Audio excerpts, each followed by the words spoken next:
Welcome, everybody, to the Redzone Report right here on the Built-in Buffalo YouTube, Facebook, and X channels. I'm your guy, Izzy, and the Redzone Report is brought to you by Picasso's Pizza. We are Buffalo Pizza. Like, I don't live in Buffalo, but when I go to Buffalo, I eat Picasso's. Enjoy the show.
What's up, everybody? It's your man, Izzy, right here on the Redzone Report, our weekly Sunday 7 p.m. show. Let's go. The Buffalo Bills have acquired some new cap space as of the 1st of this month, which is 8 days ago.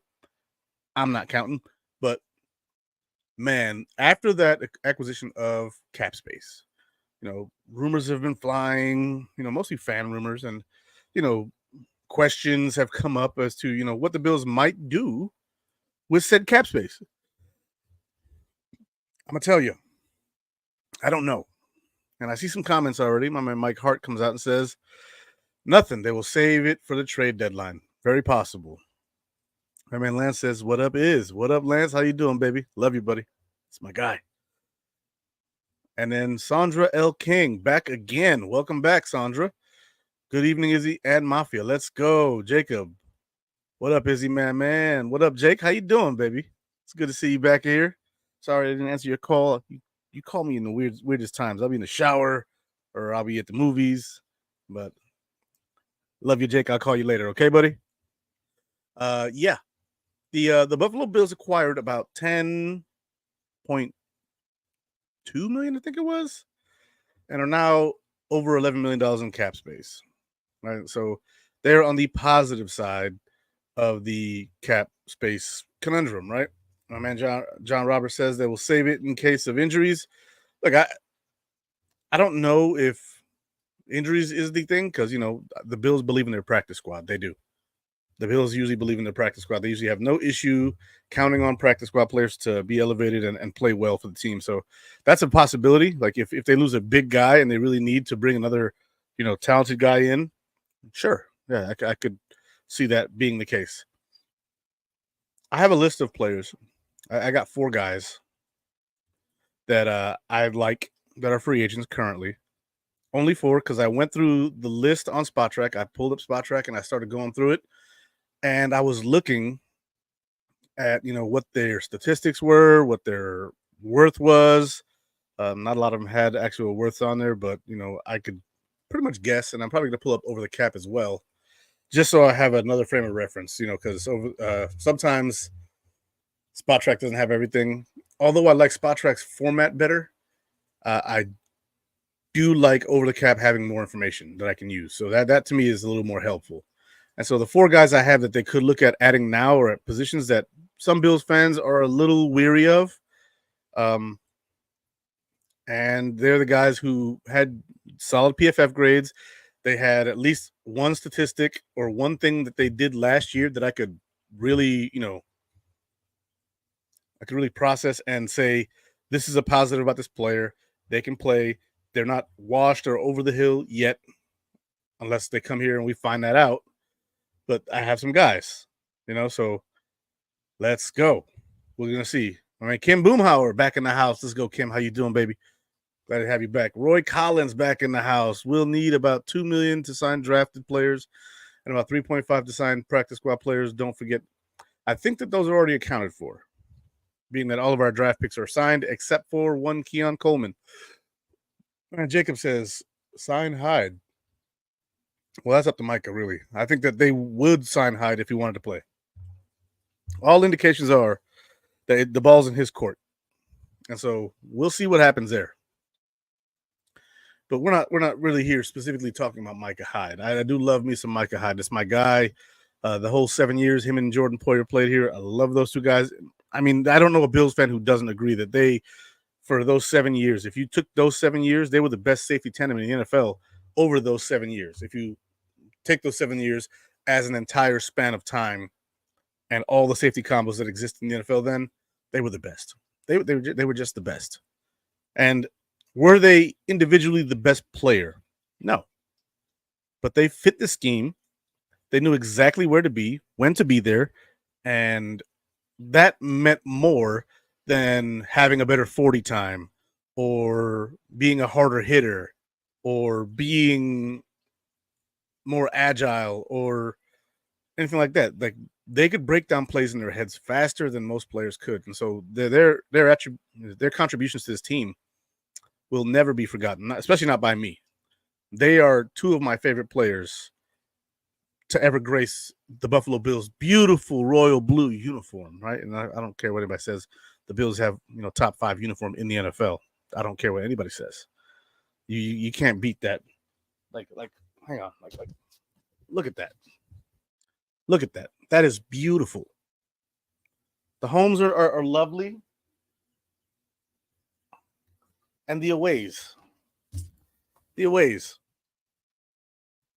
What on this uniform isn't pleasing to the eye? The nice royal blue, the red, the navy blue that surrounds it. Like, man, I love our unis. I know some people want the red helmets back. I'm cool with the red helmets. I'm cool with the white helmets. But I love our unis.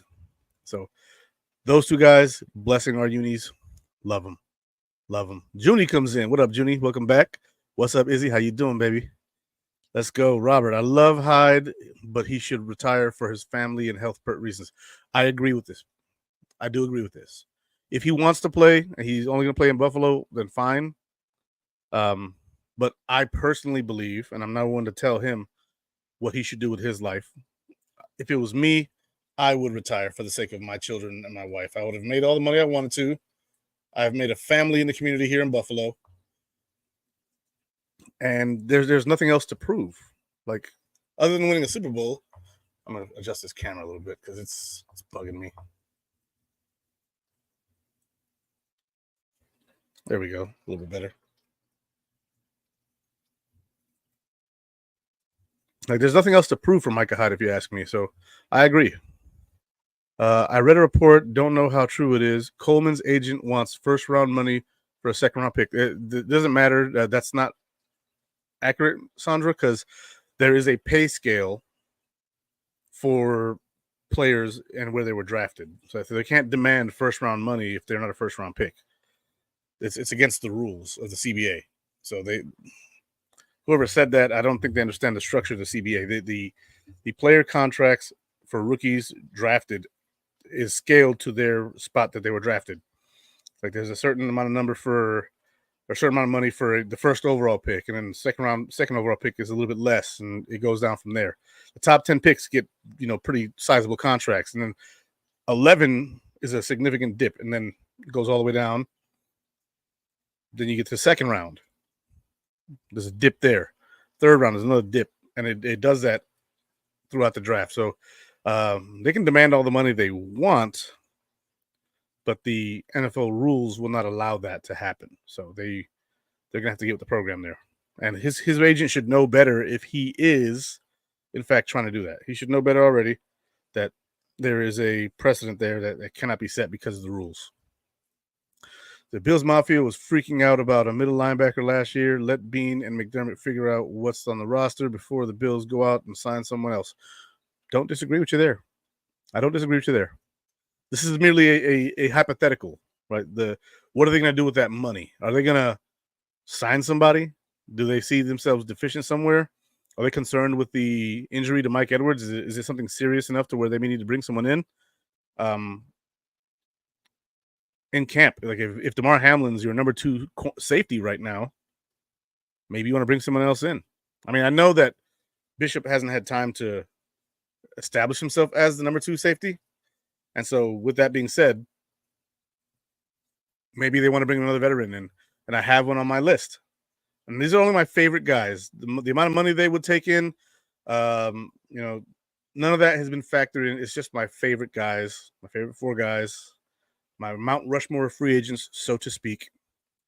And we'll go over that. But yeah, I agree with you wholeheartedly here. This makes total sense. See, I have 100% faith in my Bills. Let's go, Bills, baby. You know it. Now, there's a multitude of different things that the Bills could potentially do. A multitude of things, right? And I'm using big words because I have to. The Buffalo Bills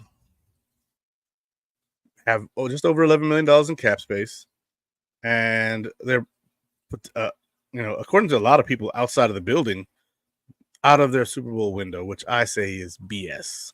It's nonsense. And so it is what it is. They can say what they want. I believe that the Buffalo Bills are still well within their window. They have the quarterback. There's no need to be worried about the window, right? The Buffalo Bills are a top-notch team in the NFL today, and they will continue to be as long as 17 suits up at quarterback.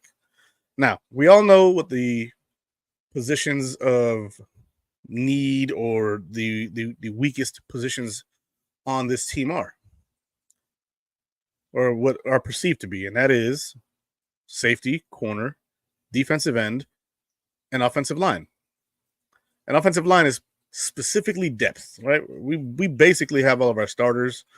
We have some questions at center and left guard, whether Cedric Van Pran-Granger can be a starter from day one or if he's going to take some time, and then you move Connor McGovern in.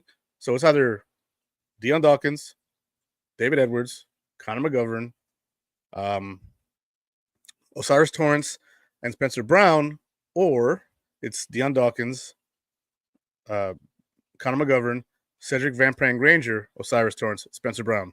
Those are really the only 2 options that we see as fans as the starting offensive line. Now, could somebody else go in there and wow them and take someone's job? Sure. Is that likely? No. But it's possible. Possible, baby. Me personally, my preferred idea for the offensive line would be Cedric Van Pran-Granger winning the center job, showing he can play, and then kicking Connor McGovern back out. So that way Deion Dawkins finally has some familiarity starting at left guard next to him. I would love to see that. That way Deion knows exactly what to expect this year, and there's not like a gelling process on the blind side of the quarterback. I would love to have that happen, but that might not be the case. Now, depth in the offensive line, we have guys. We have, Will Clapp. We have Alec Anderson. We have Cedric Van Pran, who's depth as of right now. But there's guys out there. There's veteran guys out there on the offensive line who I think could really be a good depth piece. There's a guy out there specifically that I was looking at that really drew me in, right? And it is offensive guard from the Detroit Lions. Can't see his first. Oh, yeah, never mind. Halapoulivaati Vaitai. Halapoulivaati Vaitai. Overall, PFF grade this past year, 68.3, pass blocks 68.4, run blocks 64.6. He's a very balanced offensive lineman. He was a backup in Detroit, and he'd be a backup here. He only allowed 1 sack on 122 pass plays, and the guy is a load. He's a big, strong man, right? And so the one thing that statistically I could pull from him was the 1 sack allowed on 122 plays. If you have a backup guy come in and you decide that,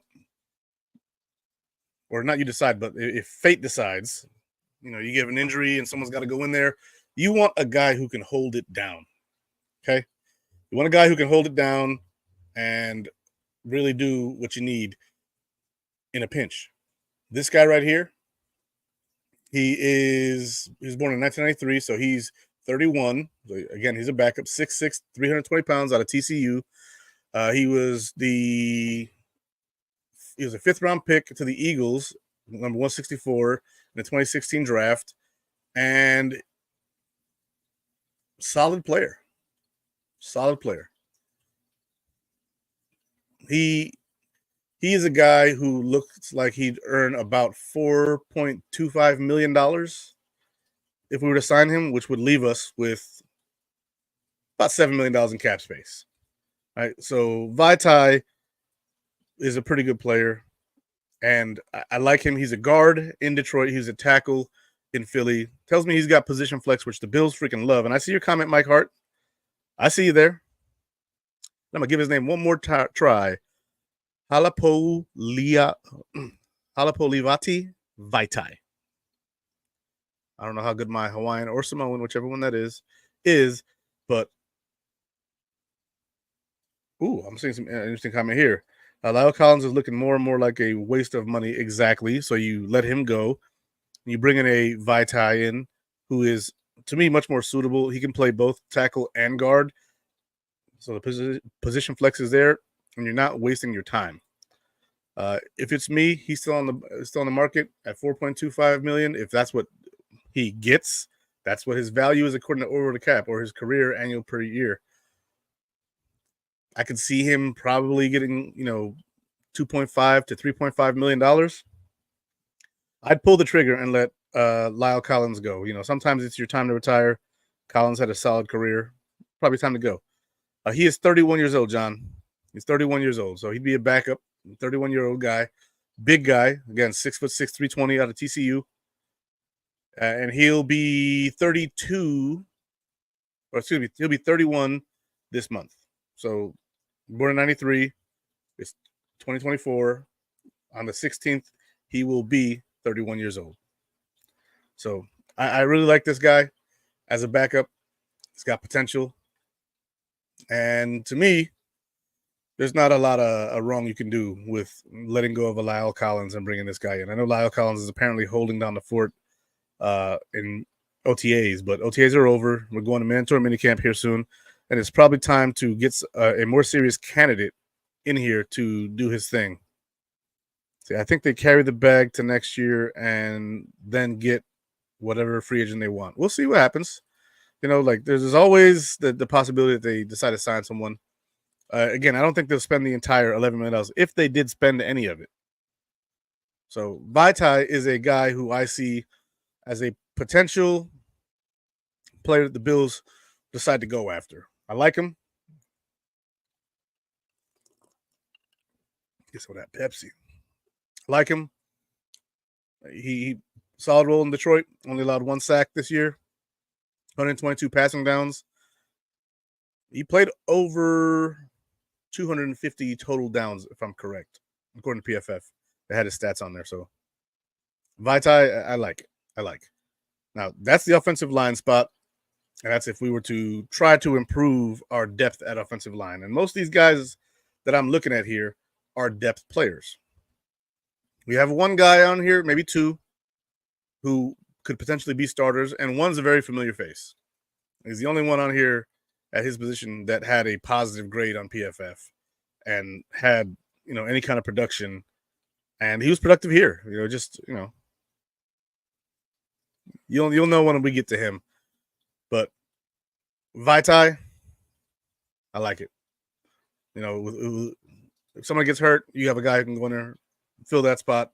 And if the team is good enough, they can win a Super Bowl, and he'll be drinking Mai Tais on the beach after a Super Bowl victory. So let's go Bills. Now, the next position that people are concerned about is corner, right? We've got Christian Benford, but he's been hurt. He's been hurt before. We've had Rasul Douglas. Both those guys are top 30 players at their position. They've both been hurt last year. They both got hurt. They both saw time on the bench. And as it was, people are like, well, we have Kyer Elam. We have Jenkins. I think it's Jenkins. Not Janoris Jenkins. I'm brain farting on our guy's name. I'm gonna go ahead and pull up the Bills website real quick and Buffalo Bills. .com team. Jaman Rasta. Position. Corner. Jamarcus Ingram, not Jamarcus Jenkins. or Janoris Jenkins. Jamarcus Ingram, people were like, yeah, he's pretty good. Daquan Hardy's a slot guy. Kyron Brown, people, I haven't heard anything about him really. Yeah, I'm not really seeing a lot of guys. We have total 1, 2, 3, 4, 5, 6, 7, 8 corners on the team right now. Unless someone's really wowed them, I'm not sure what would be. But needless to say, the Buffalo Bills at cornerback could potentially use another guy who can play some zone. And it is what it is. Taron Johnson is our nickel, and all three of our starting corners, Benford, Douglas, and Taron Johnson, were top 30, top 50 players overall PFF grades. I know not everybody likes the PFF system, but it does indicate how a player did in his assignments. So we'll leave it at that.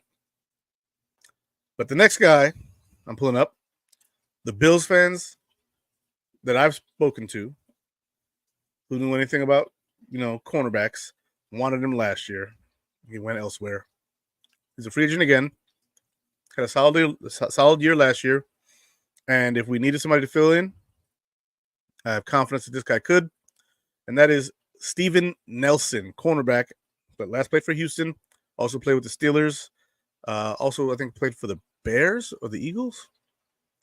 But Steven Nelson, hear me out here. Overall PFF grade 71.9, run defense 58.9, so Benford's a better tackler than him. Pass rush, I don't care, he's a corner. Coverage grade 73.1. He had 4 interceptions last year, allowing a passer rating of 70.6. So last year, 4 interceptions, passer rate of 70.6 allowed. That is an excellent year for a cornerback. And if you look at his jersey right there, he was a team captain. So Captain Steven Nelson, potentially to the Bills, would make a lot of sense to me. I did like him last year. I thought that he was a guy that we could potentially bring in, but the Bills decided against it. I think that he is a candidate they could be looking at. His average annual APY, which averages in APY, so I don't know why I said average, but his career APY, annual per year, is $4 million, just a little over it. And he was a third-round pick out of Oregon State in 2015 by the Chiefs. 5'10", 197, born in 1993, so he'll be 30. He's already 31. Bring him in on a one-year deal. I'd be all for it. I'd be A-okay with Steven Nelson coming to the Buffalo Bills and being our, third outside corner or fourth outside corner, depending on how Kyrie Elam's progressing. This guy here could be a potential guy to add some depth to this team.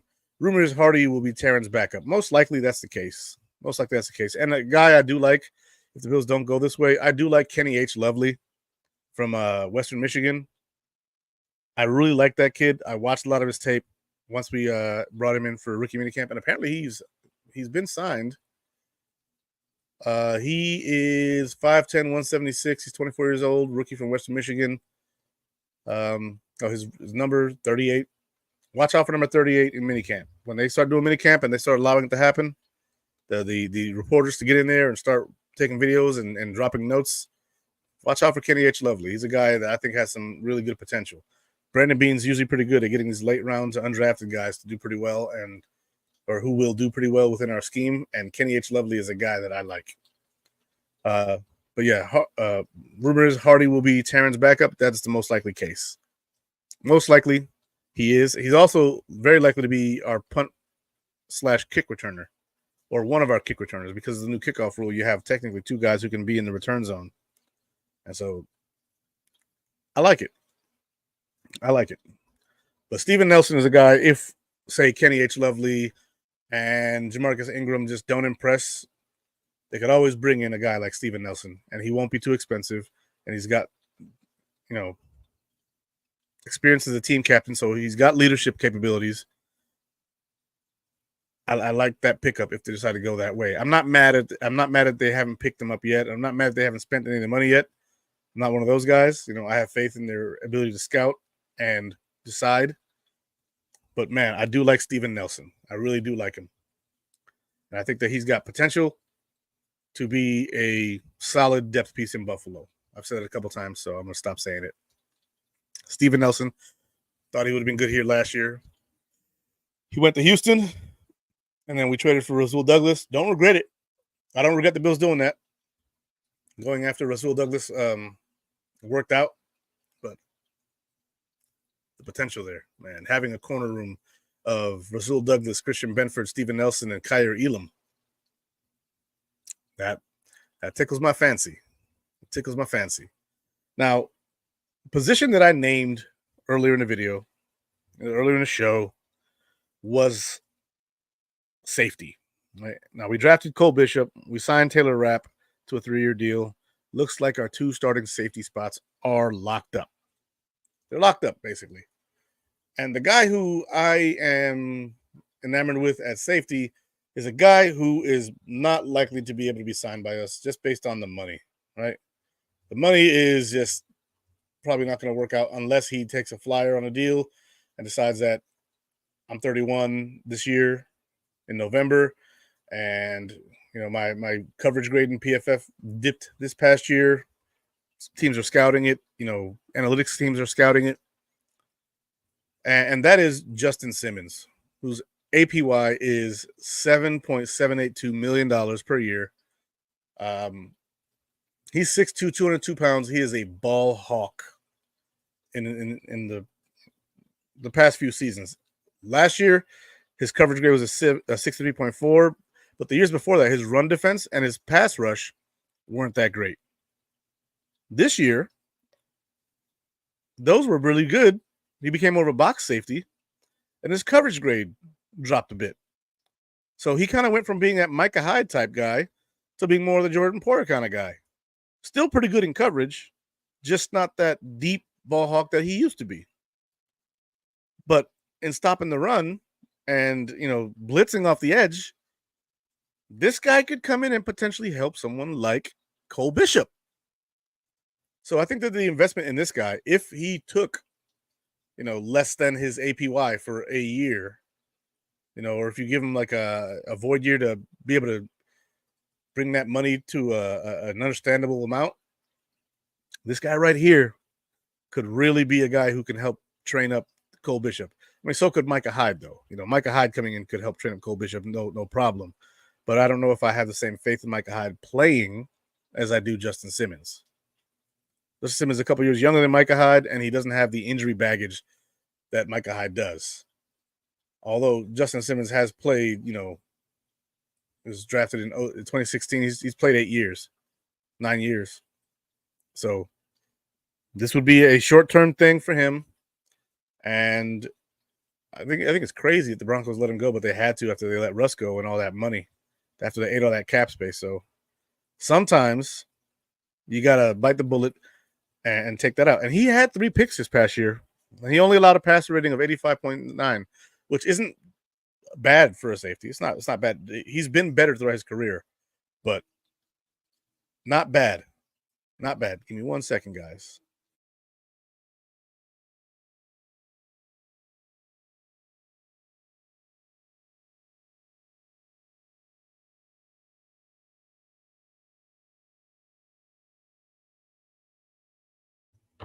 Kids. My son let me know that he's going somewhere with his girlfriend. So, Justin Simmons is an option to bring in at safety. I do like him. And my man says minicamp is June 11th through the 13th. Let's go. Minicamp, cannot wait. There's not a lot of news right now to talk about, right? We're looking for stuff to talk about. Once minicamp comes around, we'll have a lot more to talk about. And these shows will be a lot more interesting. So, guys, don't forget us. Now, Justin Simmons would be kind of a mentor. And I don't know if he's into that, but if he is, for the right price, I bring him in. He's still out there. So that tells me that his value around the NFL isn't that high. And so with his value being a little low, Justin Simmons may be a guy who's going to have to take less money. He takes, $5 million, whatever. Cool. Bring him in. That level of experience and knowledge to help Cole Bishop could be invaluable. Could be invaluable. So bring him on. Now the last position, and this might be a relatively short show today because not a lot to talk about. The last position is edge rusher, defensive end, whatever you want to call it. And I was looking at Spot Track, and I was not impressed by what I saw. Breaking down the statistics, breaking down PFF grades, breaking down ages and who is out there. There was one name that I saw that I was like, okay, maybe. And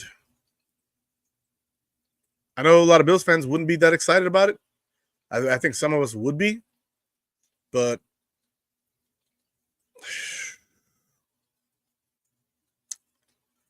we'll just say that this guy is known for being productive and being effective at rushing the passer, but he just didn't really get home a whole lot, especially those last few years here. And that is Jerry Hughes. Now, he grades out fine, as usual. 67.7 overall grade, 67.2 pass rush grade. I don't know why I didn't change that he had 4 INTs there, but he only had 2 sacks this past year. He had a bunch of hurries, as usual. His run defense, as usual, not great. 5.8.5.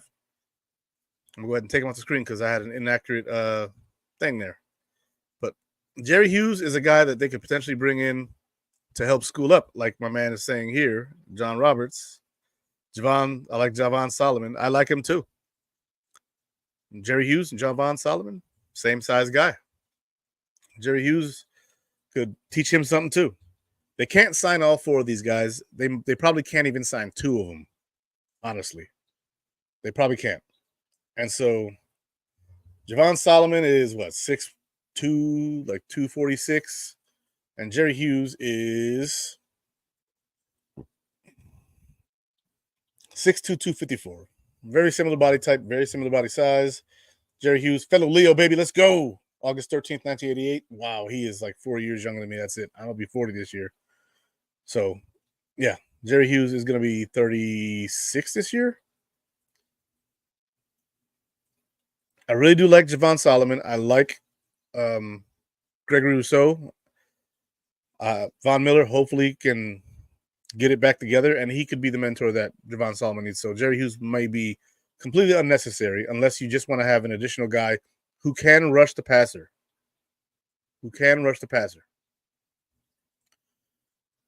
And so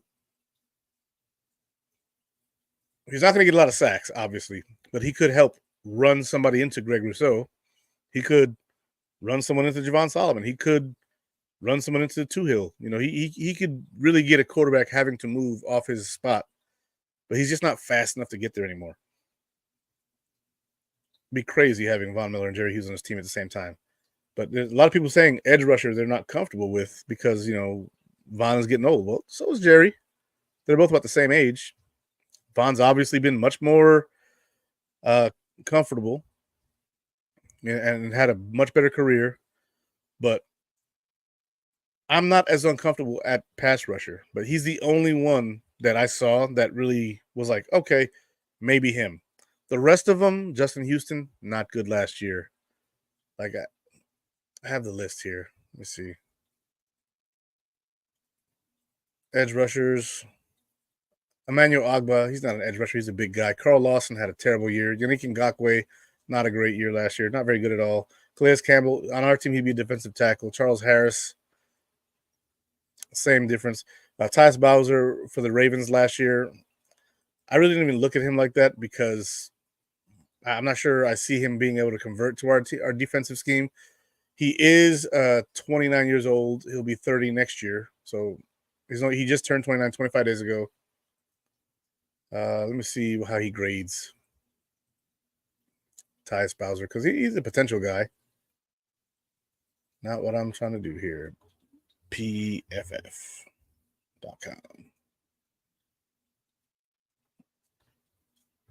Let's see what he does. Now, the Ravens didn't keep him for one reason or another, but he didn't even play last year. So, injury issue. There you go. That's why he's out there. See, Cameron Klein showed up in OTAs. Yep. I think Epinesa will play more this year. Agreed. And those guys shining. Epinesa last year before he got injured, and I think he broke a rib or tore some cartilage in his rib cage. And then Cameron Klein, he showed up in OTAs, but he's an undrafted guy. But I like our top guys. I like Von Miller. I think he should take a step this year past what he was last year. Maybe 70% of what he was 2 years ago. I think that Greg Rousseau should be solid this year. I think that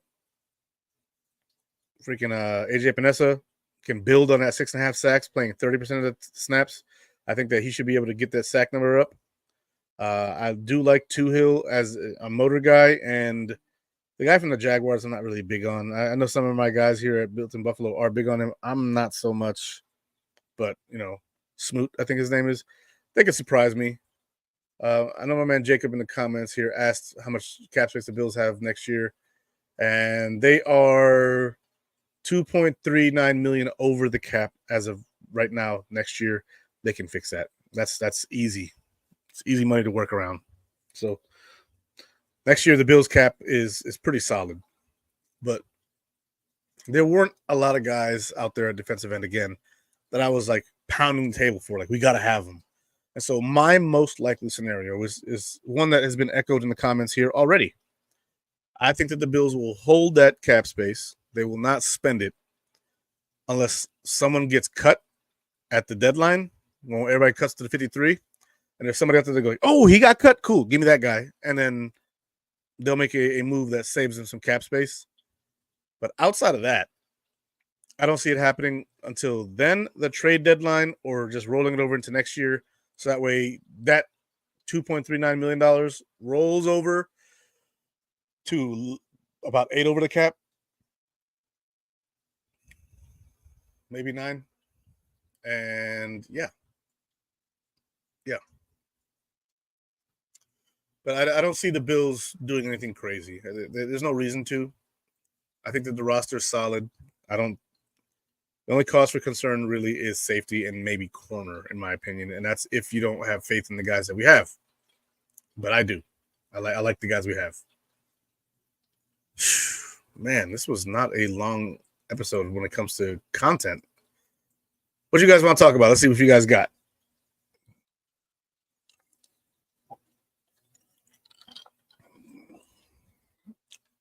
Let's see if there's any Bills news.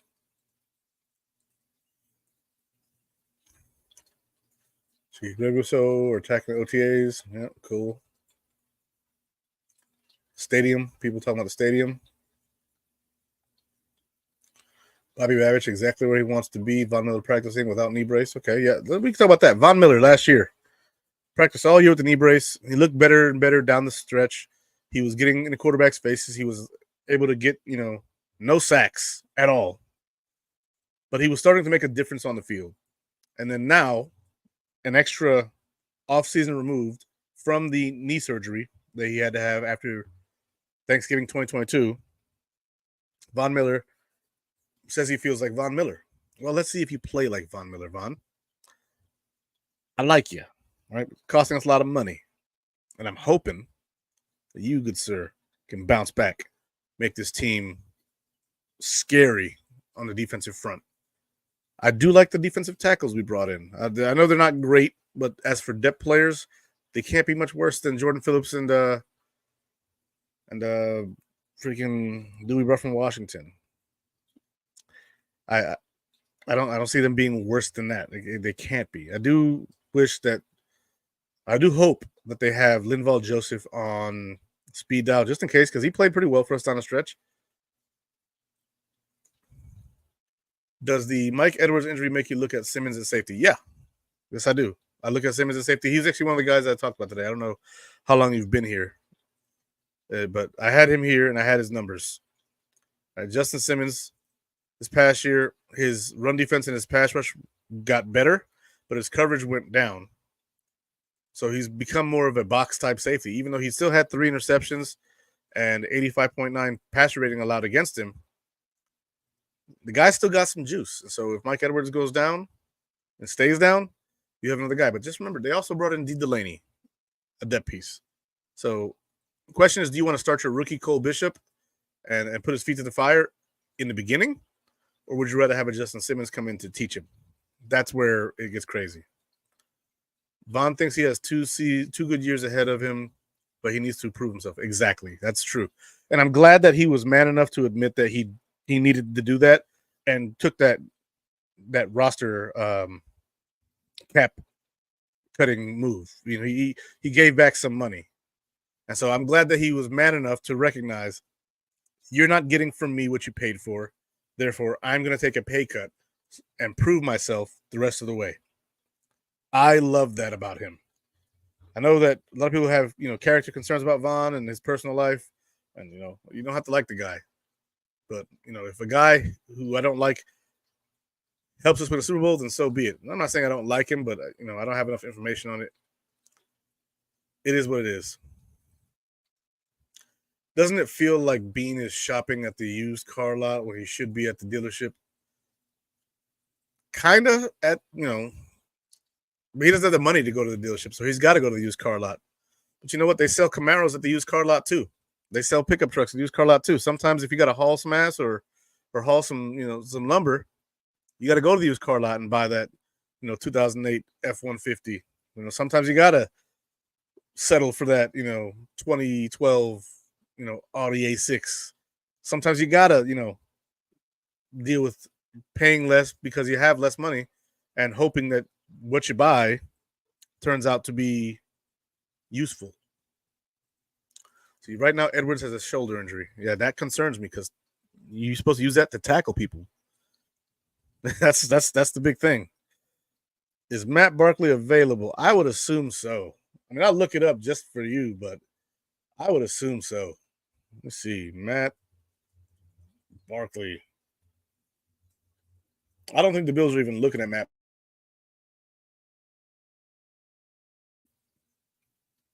Yeah. Let's see, he's a Jaguar. Okay, so yeah, no, he's not available. Matt Barkley is not available. Surprised. Bean is the best at finding a jewel in a junkyard. Yeah, that's true. Yeah. He is the best at digging through the junkyard and sifting through all those cars and finding a diamond ring in a freaking glove box. He is awesome at that. So, heck yeah. Well, Jacob, not the Bills, but the city of Buffalo. Get this straight. The Bills organization put in a request for the 2028 draft to be held in Buffalo. And that would be awesome. But the Bills wouldn't be hosting it. The NFL will still be hosting it. It'd be at the stadium or in the city of Buffalo somewhere. I'm guessing at the stadium. That's what I would do. I would have it at the stadium. But man, that would be a blast, and I would definitely try to get to the draft. If it was in Buffalo, and I can come see a lot of you guys who I care about and hope that you guys are doing well, and I would get to see for myself. It would be a fun time. It would be a blast. All right, guys. Let's see. Someone says 9-8. That's funny. 9-8. Dolphins might go 9-8. It is what it is.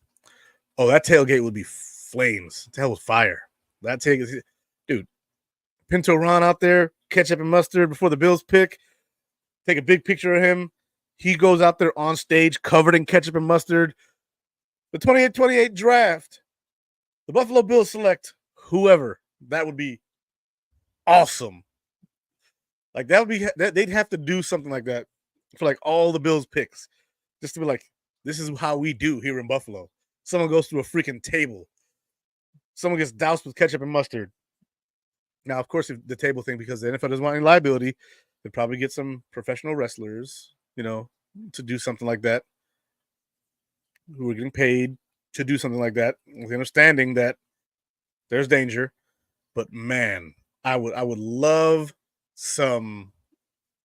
I would love some Buffalo Bills mafia antics, freaking doing bowling ball shots outside there. That'd be so cool. That'd be so cool if they just highlighted the city of Buffalo like they do in other cities. That'd be great. I would love to see them get that bid And yeah, better build some hotels around the stadium if they want to hold the draft there. If they wanted to hold Super Bowl there, I agree with that. But they could find Airbnbs and stuff like that over in Rochester or in Batavia, Olean. There's plenty of space. Niagara. This, yeah, I think they'd be fine. But man, that draft party, that tailgate, Buffalo Bills fans out there in force, and then all the team fans, because we're such a friendly fan base. Like, people don't understand this. Like, there's some fan bases out there that are really big a-holes, right? There's some fan bases that you can't put together. Like, they can't be together. Otherwise, people get stabbed. Like the freaking Niners and the Raiders. Every time they play, there's a crime outside of the stadium, and it's because you wore the other team's colors. I don't like that type of thing. But knowing Bill's City good neighbors will say, hey, man, screw your team. I'll come have a burger and a bowling ball shot and a beer. Here's a Labatt. You haven't had this before? Cool. Enjoy. I think that it will be so much fun. Who do you think should be next on our wall? Ooh. With the last, was it 8 years of McDermott? 7 years of McDermott? Dang, that's tough. So Micah Hyde and Jordan Poyer would be names to go up there, right?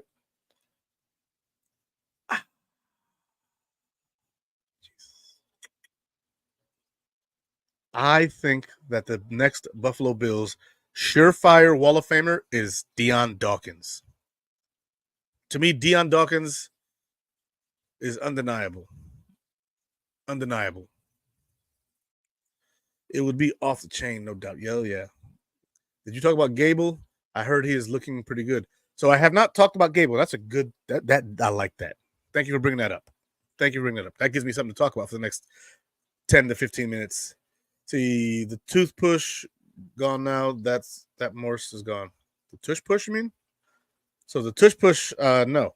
I don't think it's gone, but I don't know. Like, it's not really my thing. It's a play that I don't really have that much respect for.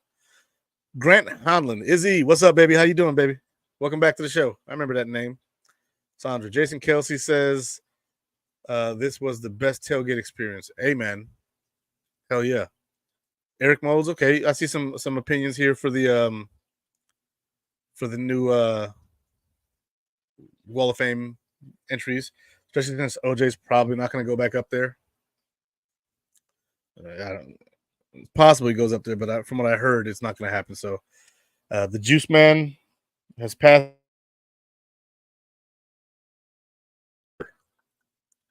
Pour some more Pepsi in my cup. Drink of champions, baby. Matches the colors. But Eric Moles, he's a name. Kyle Williams is a name that could go up there. Yeah. When the question was asked, I thought about players that are either currently on the Bills or recently on the Bills. I could see Eric Moles going up there. I could see Stevie Johnson going up there, being the only Buffalo Bills wide receiver before Stephon Diggs to have back-to-back 1,000-yard seasons, and he went back-to-back-to-back.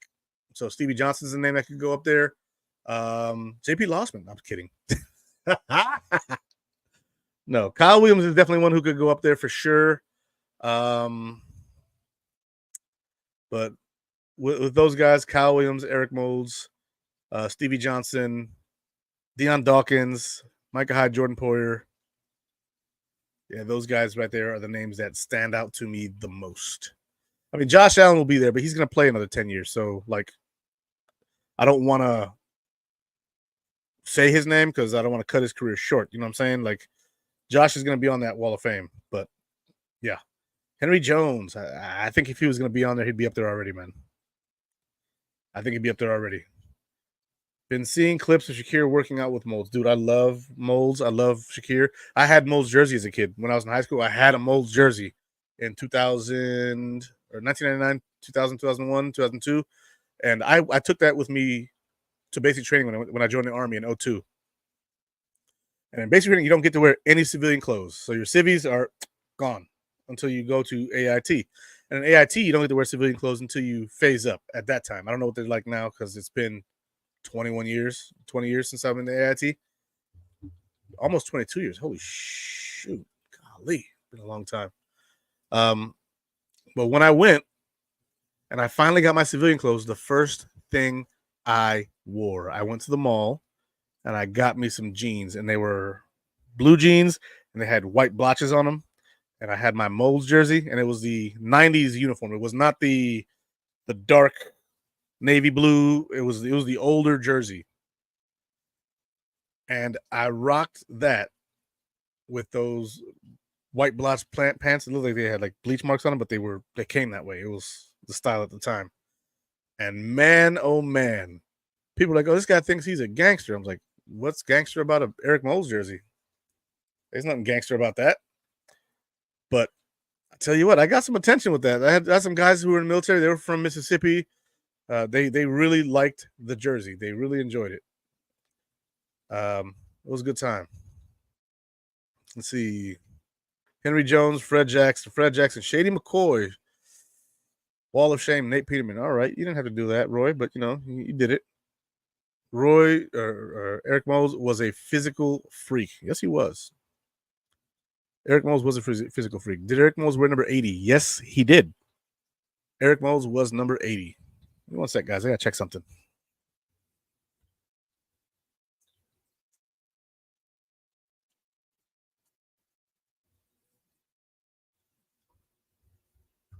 For some reason, my Ethernet connection is not registering, but that's cool. I still got good Wi-Fi, so whatever. Just make sure that my Wi-Fi connection is doing what it's supposed to do before I continue.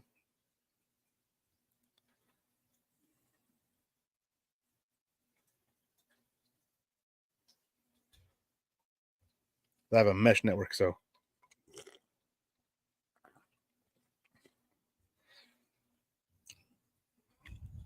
All right, Tim Thomas. I don't know who Tim Thomas is, but I know who Thurman Thomas is, and I believe he's already on the Wall of Fame. Let me see. I'm gonna look that up now. Bills Wall of Fame. And I have not forgot your question about Stevenson. Have not forgotten that question yet.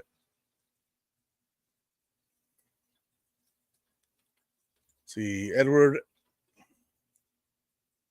Abramoski, Joe Delamelier, Albert Devignon, Booker Edgerson, Joe Ferguson, Cookie Gilchrist, looky, here comes Cookie, Phil Hansen, Kent Hull, some big names here, Robert James, Bob Kalsu, Jim Kelly, Jack Kemp, rest in peace, Jack Kemp, and Joe Ferguson, Marv Levy, let's go, baby, Patrick McGroder, Van Miller, Bill Polian, Andre Reed, Jim Richer, Lou Saban, George Sames, Tom Seastack, Billy Shaw, O.J. Simpson, Fred Smerlis, Bruce Smith, Mike Stratton, Darryl Talley, Steve Tasker. Let's go, Tasker.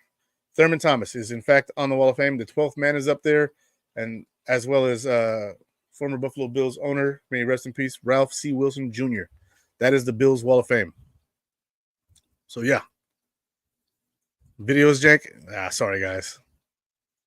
But the show goes on.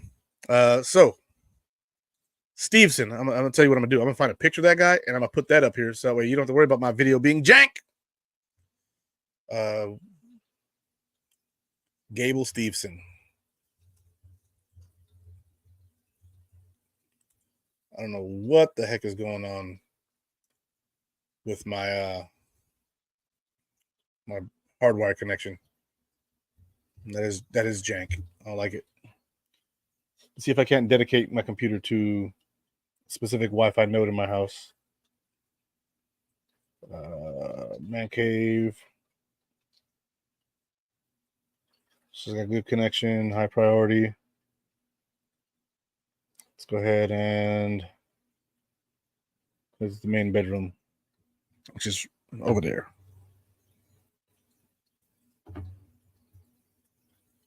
All right. Got that jank connection. Gable Stevenson. Let's get a picture of this freaking specimen. This guy is freaking huge. Save image as. Nope.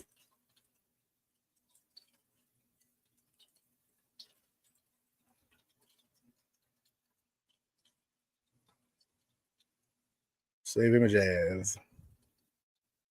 Dang it. Come on now. Give me a freaking JPEG.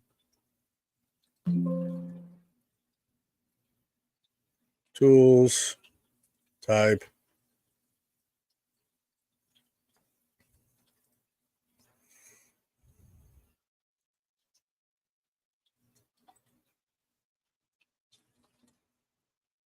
Save images. Come on now.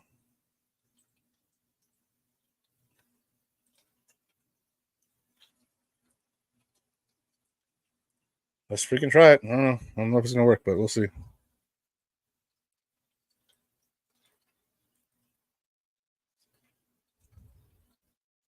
Nope.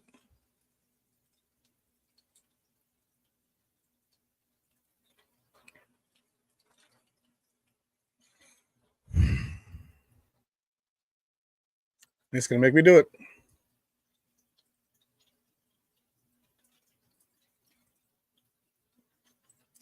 Sorry, guys, for the delay. Copy image.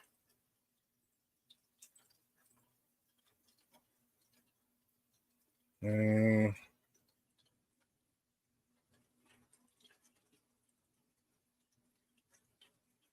worry, I'm getting there.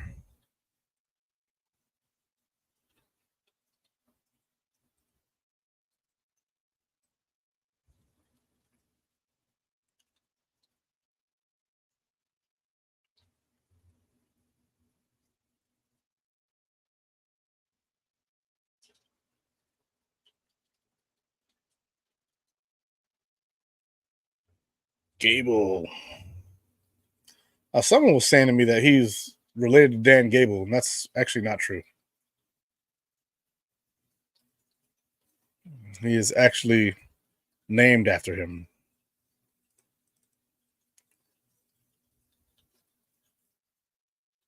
That sucks.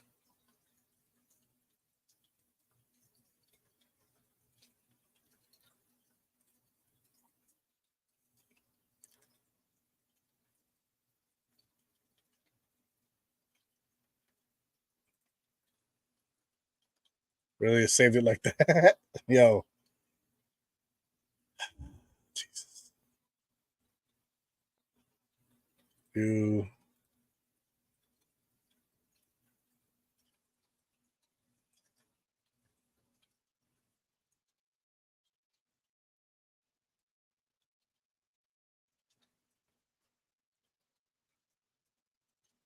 All right, we're doing it again.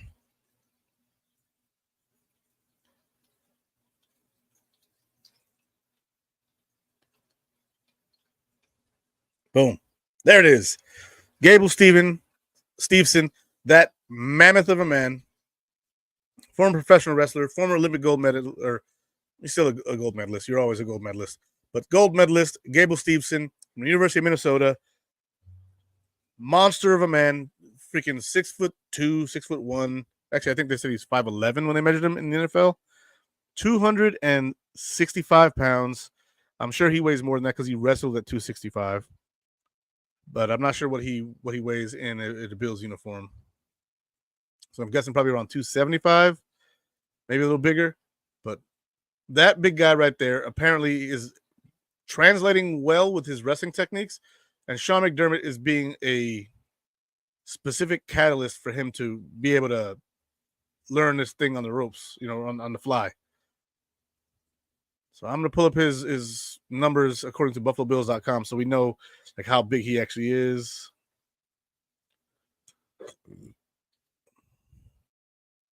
Gable Steveson, 6'1", 265, defensive tackle. He's 24 years old. He's a rookie. He's a 24-year-old NFL rookie who has already won an Olympic gold medalist and is a champion wrestler at the collegiate level for the University of Minnesota. How crazy is that? So it says I heard Gable is now 280. I hope you're right because he's going to need to put a little weight on, right? I think that they went with his wrestling weight. And Gable Stevenson's a guy who's got some potential, man. He's He's a guy who's been around the block and knows how to move people. He's not been around the NFL block. He's been around the athletics block. And this guy right here, probably not this year, maybe even not next year. They signed him to a 3-year deal from what I understood. And this guy right here, if he can nail down wrestling by the time he's 26 years old, could potentially be a solid defensive tackle for the Buffalo Bills. Let's see how well he commits. Let's see if he is capable of pinning down the NFL, and let's see if this guy can really make a difference in a career on a team that has Super Bowl aspirations. Gable Steveson, it's either Stevenson, not Stevenson. There's no N there. It's either Stevenson or Steveson. I'm not sure which. But I'm excited about the prospects of this guy. He might go to the practice squad. They may roster him. I doubt they roster him. We have too many players on this team that are valuable that for him to be rostered. I don't see any team rostering him unless they're really that bad and they need a guy to go out there and play. But I think that he would be a danger to himself playing, without the experience and the know-how. Granted, there are some players in the NFL who come from other sports like rugby, like a Jordan Mailata for the Eagles, who was a player. He came over and played very well. He's listed as a defensive tackle on the Buffalo Bills website. So, yeah, he is going to be a defensive tackle. But, man, I really do like Gable Steveson. I don't know how it's going to go. But I did hear he's looking pretty good and that him and Sean McDermott are bonding on some level. And, man, that'd be great. If you look at his tattoos on his left and right shoulders, they read Humble Beast. Man, if you really are a humble beast, brother, the Buffalo Bills could be a home to you. And the legend of Gable Steveson, if he becomes a monster on the football field, the legend that he would be, to be a collegiate champion, come to the NFL and then take over. That'd be awesome. But guys, that is my show. You guys have a wonderful rest of your Sunday. God bless you and go freaking Bills. Just want everybody here to know I love you guys. You're my therapy. And I hope that you guys have a wonderful rest of your day. Go Bills.